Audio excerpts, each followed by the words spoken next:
በነፍሳት የተጎዳ ቡና ወይም ኢንሴክት ዳሜጅ ቢን በቡና ውስጥ የሚከሰት ከፍተኛ የነፍሳት ጉዳት ዝም ብሎ እንደ አንድ ጉድለት ብቻ አይደለም። ይህ ሂደት የሚጀምረው በነፍሳቱ ባዮሎጂካዊ ባህሪ ሲሆን መጨረሻው ደግሞ በሲኒ ውስጥ የሚታይ ጥራት ውድቀት ነው። ይህንን ጉድለት በትክክል ለመረዳት ከራሱ ከነፍሳቱ እንጀምራለን።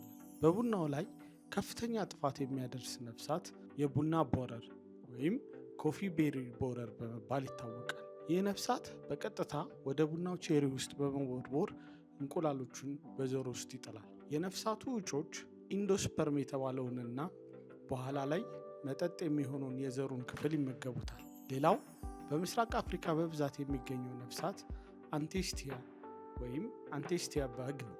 ከቦረር በተለየ መልኩ አንቴስቲያ መርፌ መሰል አፉን በመጠቀም ቼሪውን በመበሳሳት ኢንዛይሞችንና ጥቃቅን አካላትን ወይም ማይክሮ ኦርጋኒዝምስን ወደ ውስጥ ይረጫል። በሁለቱም ሁኔታዎች ውስጥ ተመሳሳይ ነው። የቡናው ዘር ሕይወት እያለው በአካል ይቆስላል። አንዴ ነፍሳቱ ዘሩን ካቆሰለው በኋላ 3 ወሳኝ ውድቀቶች ይጀምራሉ። የመጀመሪያው ስትራክቸር ዳሜጅ ወይም የመዋቅር መበላሸት ነው። የዘሩ የውስጥ ክፍል ስለሚበላ ወይም ስለሚቦረቦር የቡናው ዴንሲቲ ይቀንሳል፣ በውስጡም ባዶ ቦታዎችን ይፈጥራል። ሁለተኛው ባዮሎጂካዊ ብክለት ወይም ባዮሎጂካል ኮንታሚኔሽን ነው። በነፍሳቱ የተፈጠሩት ቀዳዳ ኦክሲጅንን፣ ባክቴሪያና ፈንገስን ወደ ዘሩ እንዲገቡ መንገድ ይከፍታል። ይህ ወደ ሁለተኛው ደረጃ ፈርመንቴሽን፣ ኦክሲዴሽን እና የፈንገስ እድገት ያመራል። በሶስተኛ ደረጃ የሜታቦሊዝም መዛባት ነው።